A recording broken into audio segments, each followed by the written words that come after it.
Welcome to a new episode of the Oh My Curry Goodness podcast. I'm your host, Hamza Islam. My guest this week is Pareen Mhatre, who is on the board of directors for the organization Improve the Dream, a youth-led organization that advocates for children under long-term visas, also known as Documented Dreamers. In 2021, Pareen Mhatre testified before the House Judiciary Committee to talk about what it's like to spend your entire life in a country that you may be forced to leave behind. I'm very excited about my guest this week, also because she is South Asian. But Pareen Mhatre, welcome to the Oh My Curry Goodness podcast. Hi, well, thank you so much for having me. I'm really excited to start talking immigration and everything with you. Oh my gosh, I mentioned the South Asian part, and the thing is, like, I love talking to all my guests. I think this is like episode 15. I don't know how many episodes I've done, but it's always cool to be able to talk to South Asians who are trying to make a difference in their community. And obviously, you've done that with immigration. But before we talk about the activism and everything, I want to start by I know I'm really late to this, but this past December, you graduated from the University of Iowa. And so I just want to say congratulations for for completing that undergraduate journey. Um, Thank you. Thank you so much. Now, I know I'm really late, but people need to understand because me and Pareen are South Asian, we are notoriously known for being late to the party. Yeah, that is So, true. yeah, that's Always very late. but seriously though, I actually want to know more about what this transition has been like for you because when you're graduating from college, it's obviously like it's a really special moment, but also it's also a scary moment because it's like where do you go from here? And I mean, for you personally, I'd love to know, has this transition been easy or has it been rather chaotic for you? That's a good question. And I remember thinking about this when I graduated that post grad, it's going to be rough and I'll definitely have a lot of learning moments. And honestly, I'm being completely honest with you, I was very, very nervous. I reached out to as many people as I could to get their insight on how they handled the post-grad transition, and have tried to implement some of those things in my personal daily life and routine. So, yeah, it's been so far so good. Knock on wood. It's been good. I'm learning a lot. Obviously, there are days when I get home from work and I don't feel like doing anything at all. And that's okay. I give myself grace and try again the next day. And then there are times when I'm in the hospital, I leave at 5 a.m. and come back by 7 and I have dinner with friends that night. And it's honestly just a balancing game, but I'm enjoying every minute of it. Yeah, I can't imagine because as someone who's getting ready to graduate, not this upcoming semester or year, but next year, it's like it's an exciting moment, but then I'm also in that it's like, wait, where do I go from here? Like, how am I supposed to balance everything? And it's like you're in the real world, right? And so now you're just Yeah. like, wow, what do I do? You don't want to mess No, up. exactly, exactly. I've been making too many phone calls to, credit card companies and, you know, calling maintenance for my fridge and just doing a lot of like typical adulting things that I just honestly did not see coming. And then also so I went to the University of Iowa. I grew up in Iowa City, which is where the university is located. And so I don't know where your parents live or if they're close to Ohio State, but being so close to home, it's something that I definitely took advantage of. And now that I'm a little farther away, it's definitely uh it's a lot different, obviously, with parents being 5 hours away. But yeah, I think it's just part of growing up and growing as an individual. Yeah, well, I hope for you that everything is smooth and hopefully there are no any like I mean, I know it's going to be hard, but hopefully it's not too bad, right? Especially growing up and especially when you move to like a different place, it's always going to be tough because it's like you're spending like you're like you have this and you're surround yourself with family and now you're like on your own. So it's like I got to make sure I be the best version of me every day. But you mentioned Iowa University. or where you graduated from. And I want to talk more about that because for many people, I mean, especially let's just pretend that you're a college student. We all have a very unique relationship with the school that we go to, whether that's a good thing or a bad thing. And whether you're there for 3, 4, 5 years, I mean, everyone has a unique relationship with whatever university they went to. You had a very unique relationship, which is the fact that it almost feels like you've been a part of this Iowa University culture your whole life. Because I think your family or your parents were first students at Iowa University, and then they worked for the university. So you were essentially, I guess, raised on campus. And so I would love to know if Iowa University ever meant something to you personally, or if it was just one of those like, yeah, my parents went to the school, I went to the school, and it was just a matter about getting your degree and then like kind of trying to live life. Well, I think there are certainly layers to this. And yes, you're correct. I was raised on campus. My parents were indeed graduates from the University of Iowa, and they currently work there.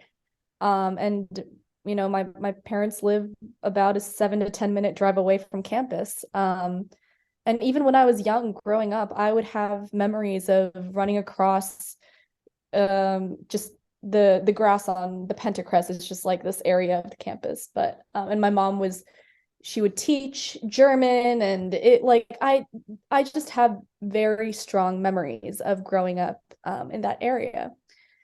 But as I entered high school and realized how big of an impact my immigration status has on my college career, it really didn't make sense to go out of state. Let me tell you, I really wanted to, but in terms of immigration, in terms of, finances and whether or not I can afford it, it just seemed like going in state, especially to a university where I personally already had a very strong network. It made sense. And so, I wasn't terribly upset about it, because like I said, I did have a strong network. I did have kind of that stability of, well, I know this campus, that is staying constant. The people are changing, and that's okay. Um, and so yeah, that's kind of what my thought process was as I was entering college was, you know, this will be a good learning experience. And although I did want to go out of state, like I said, I think going to the University of Iowa was probably the best decision that I made, because it really allowed me to grow. And did I answer all your whole question? I'm trying to think. I feel like what was the second half of your question? I might have missed it. Oh no, I basically asked if you ever felt like a personal connection to Iowa University, or if it Oh was just yeah. like another school to you. Like, oh yeah, I go to Iowa University. Definitely not just another school to me. No. And especially I've kind of realized that after I got involved in immigration advocacy, for the first couple of years, it was just, I like it here. It's nice. Um, I'm learning a lot. I'm growing. Obviously, the pandemic happened, and then I got involved in immigration advocacy and the University of Iowa community. And when I say community, I don't mean just the students. I mean students, faculty, university leadership. They all supported me in carrying out the conversation for immigration reform coming from an Iowan perspective. And having that support from a public four-year educational institution, it means a lot. It's a big deal. And I think, it will still hold a very special place in my heart. Yeah, I want to actually ask you an off-topic question, which is that you talked about how you would love to go out of state, hypothetically, but which if you did have that chance, what would that school be? I actually always wanted to end up in Minneapolis. So I was looking at the university here. Hmm. Yeah, Purdue is also another big option for me, but like I said, I think finances, because there were some financial limitations for those in my situation who, we're not allowed to apply for FAFSA. We can't accept most scholarships. So it would either pay the international student fee or get in-state at Iowa. And so, yeah, I think that's kind of where my conclusion was at. Well, hey, you know what? In a way, I'm glad that you did have a community that did support you throughout this whole journey. Now, I want to talk about your immigration advocacy because you are a member or you're on the board of directors for Improve the Dream. You are someone who is known as a documented dreamer. Now, for a lot of people, that's something that we may be hearing for the first time. In reality, the interesting thing is you are one of, I think, 200,000 people who identify as a documented dreamer. So can you tell me more, or the audience more, about what a documented dreamer is and why it's important to learn more, or why it's important to support them throughout their journey? Yeah, absolutely. So a documented dreamer is a um, dependent, quote unquote, child of a long-term visa holder. And there are two different classifications for a documented dreamer. So we'll call this category one. Category one is something called the H-4 visa. Now, the letters and numbers really, if you don't really, I think it honestly makes it a lot more confusing for people who are trying to understand the issue. So just bear with me. But H-4 visa is a dependent visa for something called an H-1B. Now that you might have heard, it's a type of a work visa that allows you to um, have work authorization in this country if your employer sponsors you, obviously, and then apply for a green card, and hopefully years down the road, you can apply for citizenship. And the second category, so category two, we have the E2 visa. Now, these are individuals that come to this country to start a small business. The downside of this visa is that these individuals can renew their they don't have a green card, can renew their visa, their E2 visa indefinitely, but they can never apply for a green card and as a result, never get citizenship. Now, the problem with the E2 visa is, so you've got a family of four. The two parents are renewing their E2 visa. They own a bakery, they own a gas station. They're renewing their visa indefinitely. And their children, on the other hand, grow up, they turn 21, and these children have to get kicked off of that visa. So because their parents cannot apply for a green card. Now we're going to go back to category one. Category one is you've got the work visas who can apply for a green card for citizenship. That is the category that I fall in. The reason why we end up in the same predicament as the E2 dependent visa holders is because of something known as the green card backlog. So for citizens of India, China, and a few other countries, there is a very long backlog. I believe for India, I'm not exaggerating this number, that's just a number that they've done research and they have data to prove it, 150 years of a backlog. So basically, if I were to apply for a green card today, it would take me 150 years to actually get that green card because there are only a certain amount of green cards available in the work visa category for Indians. So, let's do the same thing. We've got a family of four, both the parents are working, they get the H-1B, their kids are on an H-4, and they're waiting and they're waiting and they're waiting for their green card. Their kids grow up, they age out of the system at 21, and these kids are no longer applicable on that original green card application. So they have to start the process all over. And that puts those individuals and the E2 individuals in the same boat with, well, oh darn, I have aged out at 21. I should have applied for a student visa, an international student visa a few years ago. So let's say they did that. There is, a chance that they don't get the student visa. If they don't get the student visa, they have to go back to the country that their passport is from. Some people call it the home country. I disagree with that term because this is our home country. My home country is not India. So India is the country where my passport is from. And then say they do get the student visa, then essentially they have to do the same thing that their parents did. Get an H-1B, which is the hardest part because there is a 25% acceptance rate every single year, at least for this past couple of years. So that was a lot of information, but that is just, all of it in a couple minutes. Yeah, no. um, I'm still learning how to, communicate legal immigration law properly into layman's terms, but that's the gist. And to answer the second part of your question, the reason why it's so important to support your documented dreamers, and not just your fellow immigrants, your traditional dreamers, is because, and this is something that I think I've had to experience and then learn, is you don't know what other people are going through.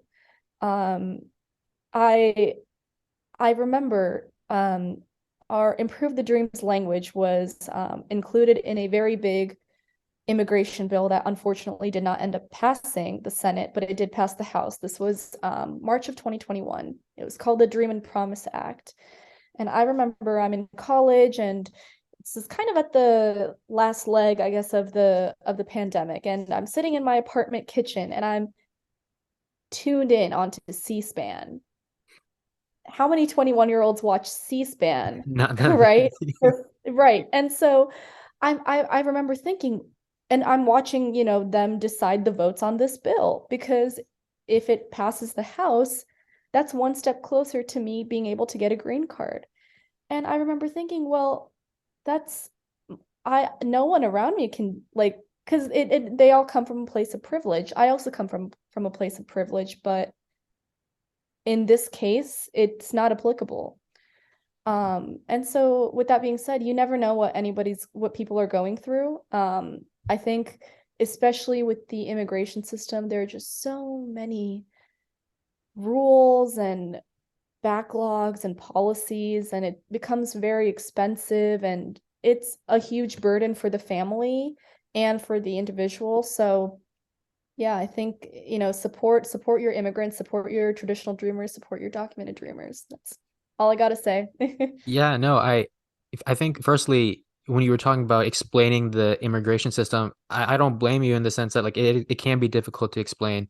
And it is especially difficult when like I guess people can't relate to you, right? Where there's like, wait, what is this issue? Like a lot of people, it's like we used to think immigration is more of like you go into you move into this country, then you get out of this country, and then like there's all these different terminologies being thrown at you, and you're just like, wait, what, like I didn't know that it takes like 10 years to become an American citizen, but then it's like, but there are other issues going at play that it's like, wait, like it is confusing. So I do appreciate you for being able to go like that. Like it is a confusing topic, but at the end of the day, it's like how do you explain it the best way possible?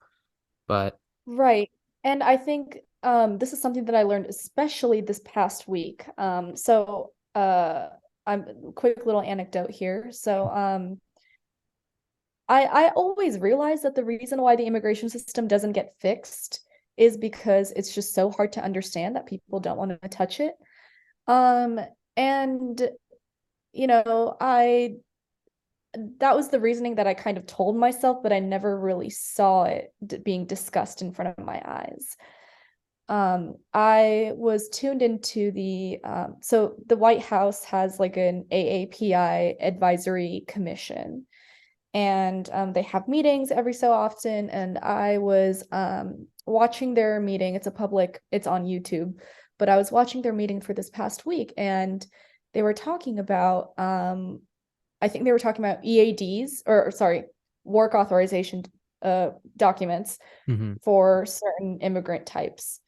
Um, and these individuals in the meeting, I'm looking at them and they are talking about, they're like, well, does this mean XYZ or does that mean this? And that the commission itself dealt with so much confusion in terms of being able to understand the system that they said, you know what, we don't really understand what's going on here. Let's just revisit this next week. And for someone who who has kind of dealt with those problems, it was really disheartening to see, because it really made me think, well, if even members of the AAPI community don't want to take a look at it and help fix it, then I think it's really easy to lose hope when you see that being discussed right in front of your eyes. But after listening to that, I kind of just realized that I think it's just a matter of communication, possibly even from different advocacy groups' point of view. So yeah, I think that communication aspect is extremely important. Yeah, and I want to touch on something you said where you talked about how the importance of understanding what, or the fact that we don't understand what people are going through, because it's very easy when when you don't relate to them, it's like, why should I care? And it's like, you should, because you don't know what you don't know the effect that a decision can have on a family or a child or whomever. Now, I want to kind of connect it to you personally, because as someone who is being affected by this, I think a few years ago you were talking about how, at the age of 21, or at the age of 21, your status freezes out, and then you face the issue of potentially going back to India where you were born. And you talked about something interesting, which is the fact that, like, this is your home, right? Because you were born in India, but you moved to the United States at like 4 months, and since then this has been like everything you've known. And people can say, well, I mean, I know it's going to be difficult, but you can always go back and rebuild yourself. But the thing is, it doesn't matter where they're from. It's like, this has been their home, and then trying to go back and trying to rebuild that life is going to be difficult, especially when it's a completely different environment, like compared to India. Like, their way of living is way compared to the way of living of the United States. So as someone who's going through this process, obviously, you're faced with this idea of potentially going back to India, and there's obviously fear and uncertainty. How were you able to live your life each day going forward? Because there's a lot of negativity, and there's a lot of reason to be scared as someone who's currently going through this. How are you able to find positivity or hope in that maybe everything is going to be okay in the end? I'm gonna kind of take myself back to me, in college before I had found Improve the Dream. Honestly, it was really hard for me to find positivity. And, to any other immigrant who's listening, or who resonates with this, it's okay to not find positivity. It, Obviously you need, you need the strength to keep on going, but you have to understand that at the end of the day, it is not your fault. You are just someone who has been unfortunately trapped in this position. But I think when I was in college, I put the blame on myself a lot, which I know looking back doesn't make sense, because what could I have done, right? Um, but I remember not being able to find work because I couldn't work, and feeling so useless, and kind of like just like a I just felt like I was just existing. Didn't really have anything to work towards. And I remember telling my parents, and honestly my therapist at the time, that I felt like this was on me for being, quote unquote lazy, or not willing to work hard enough. But then I realized, even if I did, there's no way I cannot just work. I don't have the government authority to work. And so, yeah, it was really hard, especially during that time when I was applying for a student visa and I didn't know if I would get it or not. And that's when I testified. Um, I think the best the best thing I have done is join Improve the Dream, because it gave me an outlet to be able to communicate my very personal frustrations, but in a more formal manner, and also, try to effectuate change for other people who are in that position. Um, Growing up, I really thought that I was the only person in this particular situation, just because your immigration status, especially in the AAPI community, is such a taboo topic. No one wants to talk about it. So, even, before I had joined Improve the Dream, even while I was joining Improve the Dream, my parents were always like, don't talk about your status. Like, we can't have other people knowing what kind of position we're in. And when I was growing up, I was like, that makes sense. I shouldn't tell anybody about my status. But then I joined Improve the Dream and I met so many amazing, talented, wonderful individuals who, like me, felt very frustrated with the system.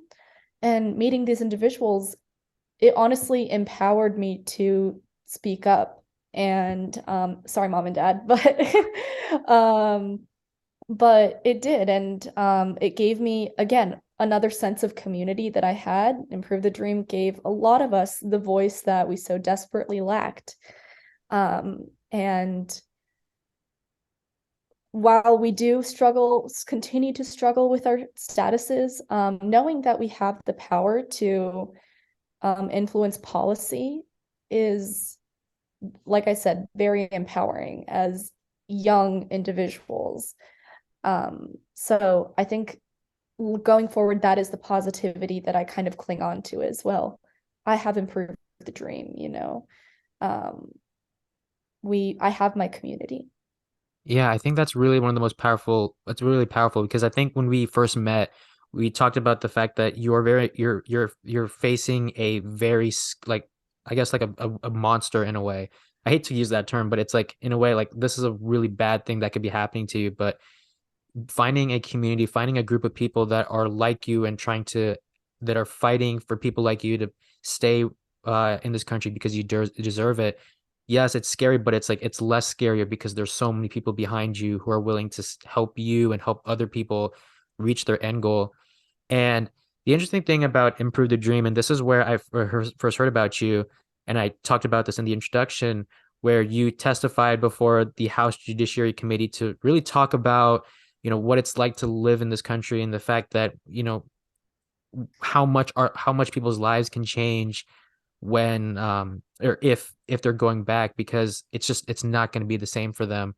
And I would love to know for you personally, like, what it was like to be able to talk to politicians about sharing your story, sharing other people's journey or stories as well. And was there ever a sense of like nervousness, because you're obviously there for a mission to tell people like your dream or your journey and your goal, but there's also the sense of like you're talking to politicians. So like, what was that like? And were you ever, like, I guess, like, for lack of a better term, nervous or scared to be speaking to these people?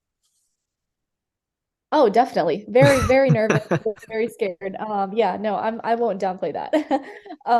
No, I was, especially because up until that point, I had done very basic local advocacy in the Iowa City community.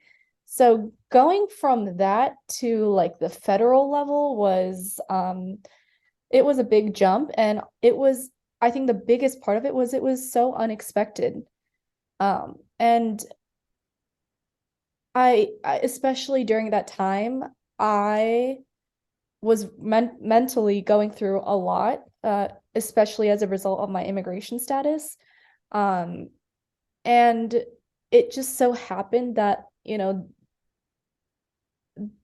members of my community really trusted me with their stories to be able to talk about the issue in front of members of Congress. And um, I think that's where really everything changed, for me personally. And I also think I think it gave a lot of us some direction. Um, so yeah, very nervous.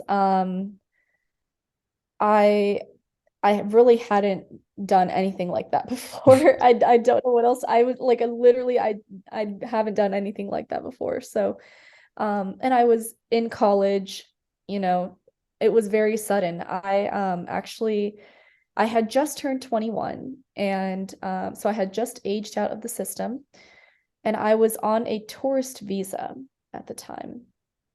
I hadn't received my work or my student visa, so if it got rejected, then I would have to leave. So that's kind of the challenge that I was facing at the time. I connected with the founder of Improve the Dream. It was, a smaller organization, and um, he reached out and he said, do you want to tell members of Congress your story? Do you want to tell your story to members of Congress? And I didn't know what I was expecting, but I wasn't expecting a hearing. And so I found out. So there was kind of like I don't want to call it an interview process, but that's basically what it was. I got confirmed to testify on on a Friday afternoon. And I basically stayed up for what it felt like the whole weekend to work on my story and my statement, my CV and everything and what I was going to say, because it's really hard to narrow your story and other stories down into 5 minutes and also to talk about the issue in 5 minutes.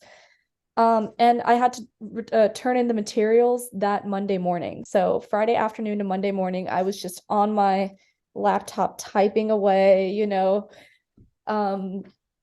It was I honestly don't even remember that weekend too well because it was very, very stressful. But yeah, and then I testified a couple days after, and the response was very overwhelming for me, but also I think my parents more than me.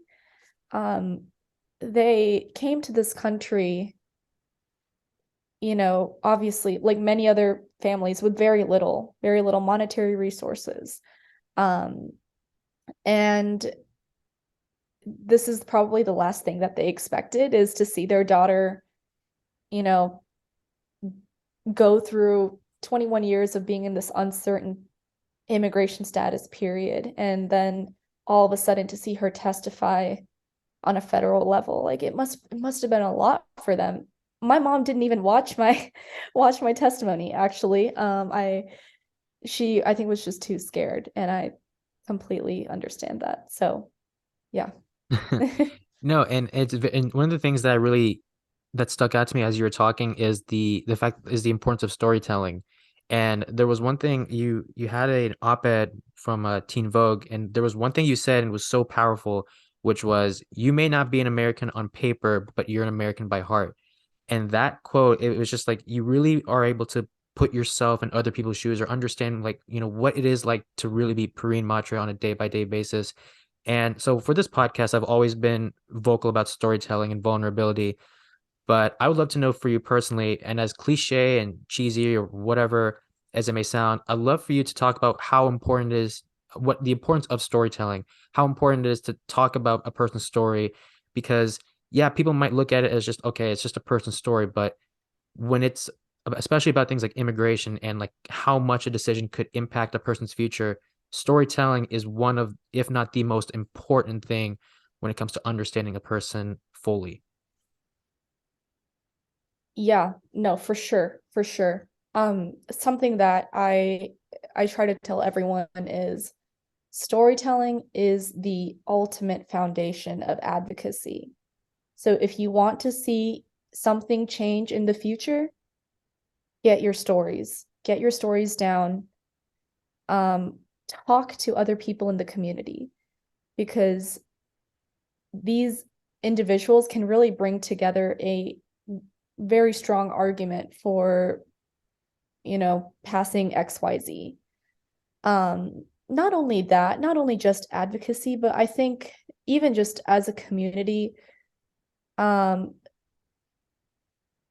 I'm sorry for getting too much in the weeds about this, but You're good. community is just so important to me as a person. You've probably, learned this by now. I have my University of Iowa community. I have my Improve the Dream community.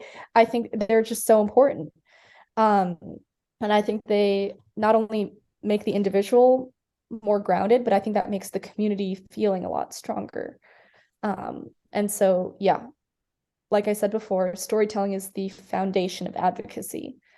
Being able to communicate, certain parts of your life in an eloquent manner. And I'm still I'm not, I'm not perfect at this. I'm definitely still learning, but I've learned that that itself is so, so important to be able to convince lawmakers that your issue is worth solving.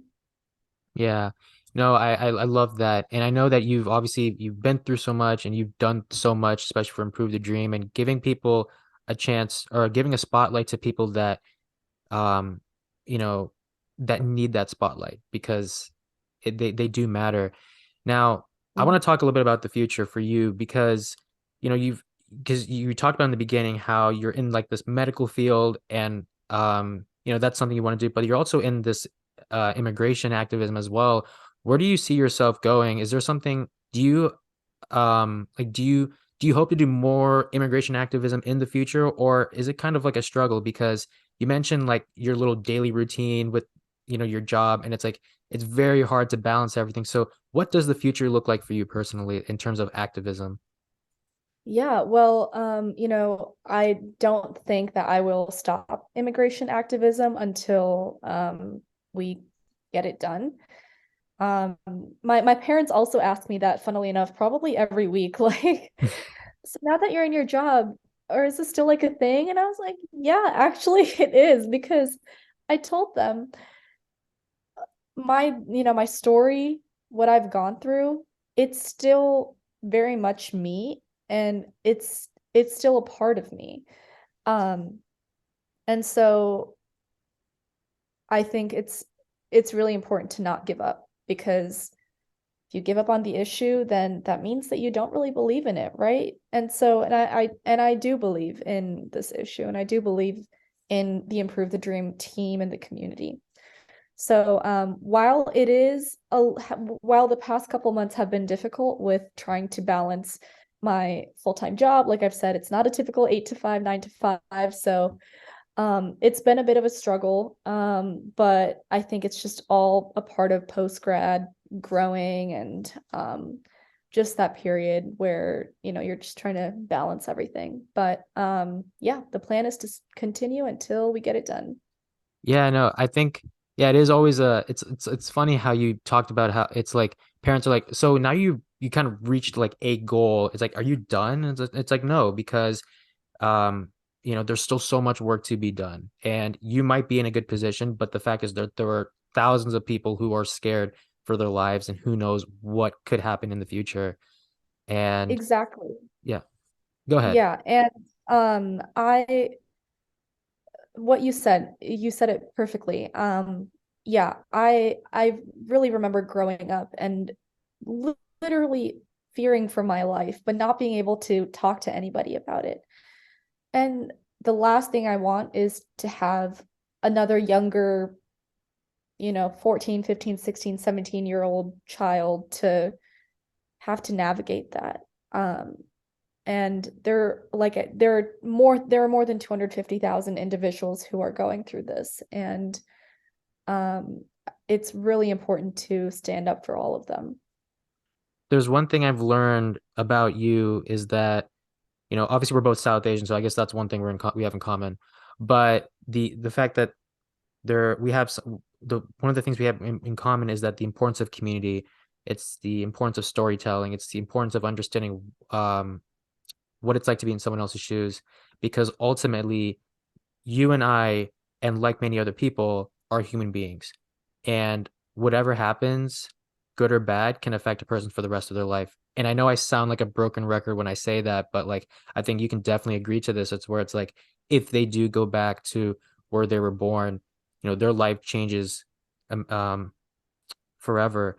And I really hope that people, however long that takes, which I hope as soon as possible, that all these people who are going through this really hard or this really difficult period of time, that they're able to find the light at the end of the tunnel, that they're able to be okay at the end of the day. And so I'm glad that there are people like you. I'm glad that there's Improved the Dream. And I wish you guys the best of luck in the future. But Pareen, thank you so much for joining the podcast. I really had a great time talking to you, and I wish you nothing but the best in the future. Well, thank you so much. I also had a great time talking to you about our work and what we do. It's been an honor.